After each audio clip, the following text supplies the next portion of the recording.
Last time on the Skip and Josh podcast.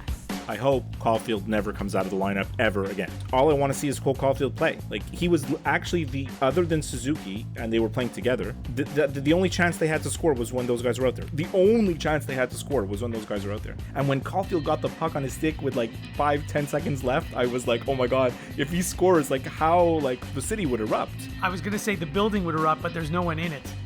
You're listening to the Skip and Josh podcast with Skip Sherman and Josh Obadia. Okay, Skip, so Game 4 just ended a few minutes ago. You can probably tell by the tone of my voice that I'm a little bit subdued because for those who weren't watching the game, the Canadiens lost 4-0.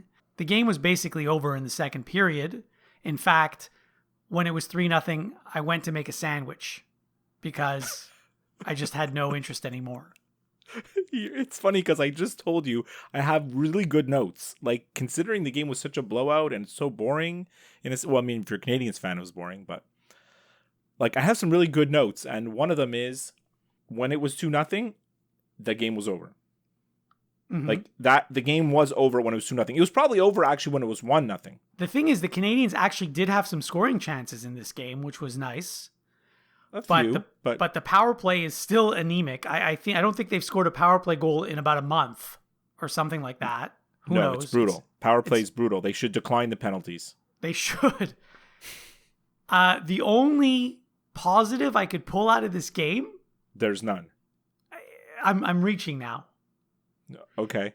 Is that for the first time, Ducharme put all the shooters on the same line. Toffoli and Suzuki and Caulfield. All the shooters on one line. Well, I'm glad he did that because he probably only has one more game left before he gets fired. So it took this long to figure out. Let me look. This guy, I mean, I really wanted to give him the benefit of the doubt when he got hired. He had a good track record in junior. You know, he's a legit coach, you know, but he doesn't appear to know what he's doing. And every game, the lines are like in a blender. The lineup is like random. This guy's with that guy. Things that seem to make sense don't make sense. Like, make sense to him, I guess. And, I mean, like, when you look at this series so far, like, the Canadiens have done a good job of limiting the Marner-Matthews line. They haven't. Normally, when the Leafs are beating you, it's because Matthews is scoring like crazy, and he's not. But who is killing you? All the other guys, like tonight, Alex Galchenyuk. Go figure. Former Hab, Alex Galchenyuk, decides to have a great game against his former team. Yeah, and then obviously Nylander, who's a very talented player. But like, what's clear about this game tonight is that Sheldon Keefe is completely outcoached Dominic Ducharme, and it's not even close. Like, the Leafs players know their system, they know their role, they know their game plan, and they execute it because it comes naturally to them, and they know exactly what to do. And the Canadiens players, it's the complete opposite. They don't know what to do. Every time they're coming in the zone or trying to get out of their own zone, it's like a mad scramble. That there's no rhyme or reason to anything that they do. Nothing's coming easy to them because it's all foreign, you know? Is it that they don't know what to do, or they're just not able to do it? It's both. It's both. But when you see guys in the Leafs lineup, and I don't want to like mock or put down any of these players, but like TJ Brody, Alex Kerfoot, you know, like Alex Galchenyuk, who's a retread. They picked him up for nothing, and he was even a healthy scratch in game 1. That's how much they think of him, you know? We're not talking about, look, Joe Thornton, Jason Spezza, you know? Like, we're not talking about superstars here, but yet these guys are being put in exactly the right position to succeed, right? They know what they have to do, and they succeed in their role. And the Canadiens are the opposite in that not only do the role players not know what to do, the star players like Tyler Toffoli doesn't seem to have many chances. Josh Anderson, I don't know, he looked like a superhero in game 1, and he really hardly noticed him since, you know? So yes, it's a combination of both, I guess. You can't put all, but I mean, it's clear that the coaching is part of this, you know. It has to be. When you can't score for like all these games, like we can't score. We just can't score, you know. So as I was watching the game, I said to myself, it doesn't look like these two teams belong in the same league because Montreal was completely dominated. Montreal did make the playoffs, but I think I said to you, or I said to somebody, like right after they clinched a playoff spot, I said, the only reason they made the playoffs is because there were 3 teams in the Canadian division that sucked. Yeah. That's the only reason. I have news for Canadiens fans who are going to say, oh, next year's going to be better. We're going to get a new coach. The young players are going to get better. How is it going to be any better? No, because you're going to be in the division with Tampa, Florida, Toronto, and Boston. So the best you can hope for is 5th in the division next year. Then that's the best you can hope for, is to get that 8th spot on the wild card. That's the best. That's the best case scenario. Yeah, and I don't even see how that's going to happen. No, I don't either. So here's my notes. Can I tell you everything I wrote down tonight? You have a lot. I only have one note, so let me just tell you my one note. Sure. And then you could tell me all yours. Okay. Jeff Petrie is a turnover machine. He's either not healthy or something. I mean, I wanna say he's not healthy, because like honestly, the Jeff Petrie from like the first month of the season was the best defenseman in the NHL. Mm-hmm. And since that time, he's just invisible, or even worse than invisible. You like your defenseman to be invisible. You're not seeing mistakes, but oh man, it's just quite pathetic. It's really quite pathetic. So let's hear your notes. All right. I'm going to start at the beginning. I'm going to start at the beginning with like how you started yesterday in sort of non-game related stuff. Mm-hmm. So the NBA, the Celtics played the the Celtics played the Brooklyn Nets tonight. Okay. Game time 7:30. Canadiens played the Leafs tonight. Game time 7:30. 7:35. The score was already 2-2 in the basketball game because I switched it and I missed the first minute. Okay. Puck drop in the NHL apparently is only at 7:42. Yeah. Every time it says 7:30, the game's not starting at 7:30. But when the NBA says 7:30, they mean it. And I think in the NFL, when they say 1 o'clock, kickoff is 1:02. Yeah, or exactly 1:05 the latest. Anyways. So that's my first note about the puck drop. It's a bit infuriating. Look, it was a bad sign because the Leafs had like a breakaway and a 2-on-1 right off the bat in the first period, and Price made the saves. So in a way, I was kind of happy because I'm like, that's great. Price is making saves. That's our recipe for success. And then the weirdest thing in that this Stahl, Perry, Armia line was the best line tonight. Well, Stahl didn't really come back on defense. No, too quickly. Well, not that he didn't come back. He's unable to come back. Right, right. But like when they got the puck cycling in the offensive zone, it was impressive, Like I didn't notice that. Impressive. I mean, I'll take your word for it. I didn't notice that. Well, I mean, look, considering they're supposed to be the 4th line, like I think they did okay in that respect, And then, as I said, when it was 2-0, it was over. And then what I wrote is, when it was 3-0, does it even matter at this point? Because 1 goal was enough. And now here's what I really wrote.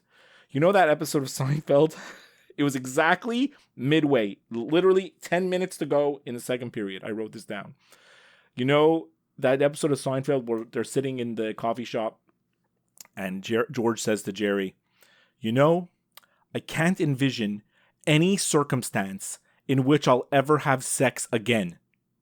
I know it very well. I've been thinking. I cannot envision any circumstance in which I'll ever have the opportunity to have sex again. How's it gonna happen? That is how I was feeling about the Canadiens' chances of scoring a goal. Like, I literally cannot envision a situation in where they will score a goal in this game. Now, maybe in game 4, maybe they're going to score one. Maybe. Skies will open up and, rainbows will come out and we'll all be happy that they'll score. But, like, in that game tonight, I really couldn't conceive of how are they going to score, actually. Like, it seemed inconceivable. Honestly, it's just so weird. This is exactly... The Canadiens have the Leafs right where they want them. The Canadiens are down 3-1 in the series. How many times have you seen the Leafs up 3-1 in a series and blow it? So like if history repeats, then this is the script is writing itself perfectly. But this is all the Canadian fans have to cling to. Honestly, this is it. And in the third period, I wrote, I'm just sticking around to watch to see if we could score. Like, that's all I wanted to see. Are we going to be able to score? Which I knew we wouldn't, because I just told you I can't conceive of a situation where we could. Let me ask you a question. You asked me this question yesterday. I'm going to ask you the same question today. Yeah. If not for Carey Price, what's the final score in tonight's game? It's not much different than what it is, I don't think. Maybe one more goal. Like, he made some great saves, but, I mean, it was still 4-0, and, you know. I think at least 6-0 if he's not there. I mean, the 3 goals they scored, he had no chance. They're tap-ins, because they're passing plays where they're, like, literally firing one-timers into empty nets, you know? No, he didn't have a chance. I'm not complaining about any of those goals. Yeah, it's maybe 1 or 2 more, but like I said, when it was 2-0, it was over, so it doesn't really matter, you know? It's funny because you're not here in the city and you don't go on social media. So game day, especially like the second day after like a back-to-back. So on the Canadiens Reddit, which I go on, Habs Reddit, all these people are like, Romanov's got to play, Caulfield should be playing with this guy should be playing with that guy. Everybody's talking about the line combinations, adjustments, and same thing on Twitter. Everybody's freaking out, who's playing, who's in, who's out, is Stahl playing, is Lehkonen in, like everyone's asking the questions of what's going on. And I had the sports radio talk radio also on, and they're all talking about the same thing, right? This guy should be in, this guy should be in, Romanov should be in. Everyone has their 2 cents about what the lineup should be. And then, you know, of course, Ducharme makes his own lineup, which is, you know, counterintuitive to what most people think, but he's the coach. And in the end, actually, the lineup doesn't mean a damn thing because they would have still lost 4-0 no matter what the lineups would have been. It wouldn't have made one bit of difference, you know? So that's now, one thing. Yeah. In Ducharme's defense, he really didn't have a choice today because I don't think there was a healthy scratch. I think he just played all the healthy guys and that's it. Other than Romanov. Romanov was the only healthy scratch. Yeah. No, he could have played Alex Belzil. Apparently he was skating in the optional skate with Eric Stahl this morning. But like, what is he going to do? You know, like he used all the guys he could have, but Romanov is obviously you know, the thing with Romanov is I don't think rational fans think that he's actually going to make a difference and make them win. Like, maybe he will, maybe he won't. It's the point that he should be playing. That's the whole point. Right. You know? I mean, he played almost every game in the regular season, so clearly he was one of the top 6 defensemen for 50 some odd games. And now all of a sudden he's not one of the top 6 defensemen anymore?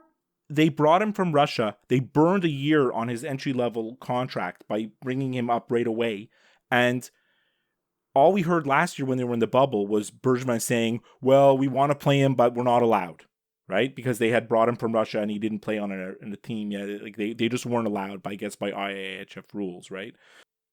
So then he started the season this year. And now, like you said, he played almost all the games and now he's not good enough to start in the playoffs. like give me a freaking break, you know? It makes no sense. Oh, Josh. And then my son had a great quote. Honestly, such a great quote. My wife came down. She's like, oh, she saw the score. She's like, I guess you're losing. I said, yeah. She goes, what's so wrong with the team? Matthew's like, look at these guys. He's trying to explain to his mom about hockey. She literally knows nothing about hockey. And she's like, why can't we score? She asked him, why can't we score? And this is his analysis. No one on the team actually does anything. They all just skate up and down the ice working on their cardio. That's true. That's what it seems like. That's the analysis of the game from my son. And he's absolutely right. They skate up, they dump the puck in, they go and chase it. Leafs dump it back out. Like, there's no creativity. Everything is dump and chase. Like, I don't understand this Canadiens team, which all the offense came off the rush. All of a sudden, they tried to become a dump and chase team. Like, it doesn't make any sense. No, it doesn't. And then my last note of the night, Josh, is, like you said, you made yourself a sandwich.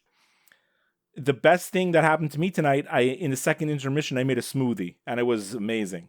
I had a great What flavor smoothie. was it? It was blueberry and cherry. We have frozen fruit, right? Blueberry and cherry, Greek yogurt, a mint leaf, and ginger, fresh ginger. That does sound good. I wish I was at your place. Yeah, so that was maybe the highlight of the... Well, look, I mean, we're not getting back the 2.5 hours that we watched the game. That's 2.5 hours gone, you know, but the smoothie was good. I'm kind of glad that there's a day off between the next game because it sort of extends the Canadian season. Instead of 24 hours, there's 48 hours left in the season. I'm going to go with another Seinfeld reference here. You know, when he double dips the chip? Yes. He tells him, next time you're going to take a chip, take one dip and end it. How does this apply to the game, though? I mean, it applies in that you're saying that you're happy that the season is going longer. I'm just saying I wish it was over. So I guess we'll reconvene after the next game in 48 hours from now, and hopefully we'll have a different story to tell. But I mean, I don't see how we will. Look, if the Canadiens somehow win next game, chances are we'll record right after the game. Yeah.